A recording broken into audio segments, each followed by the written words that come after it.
السلام عليكم شباب. النهارده هنتكلم عن توزيع البلاطات في الاوتوكاد شوب دروينج.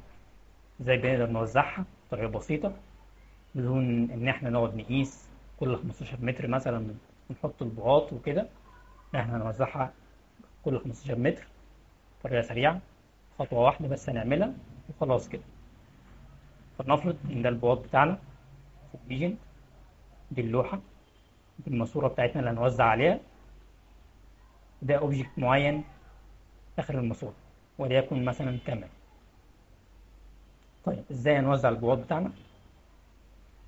اللوحة أولا مرسومة بالمتر، هتلاقي مثلا الدايمنشن بتاعه إن هو ده متر، 8 متر مثلا من المنطقة دي، وده مثلا 35 متر وهكذا يعني. هنوزع البلاط إزاي؟ ببساطة هنستخدم أمر اسمه measure، اختصاره ME.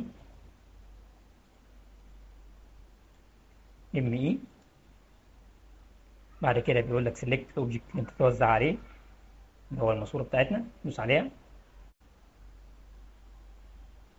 بعد كده بيقول لك اختار المسافة أو اعمل البلوك اللي أنت هتوزع بيه. احنا هنختار البلوك في الأول، يقول له هيكتب اسم البلوك. بلوك احنا مجهزينه اللي هو البول بوكس، مسمينه بي.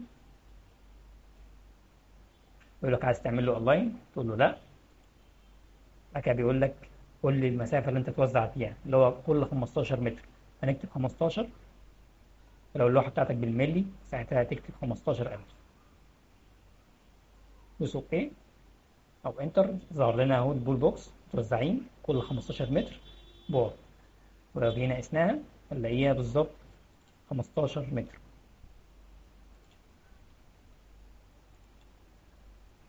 وهكذا برضه. السلام عليكم.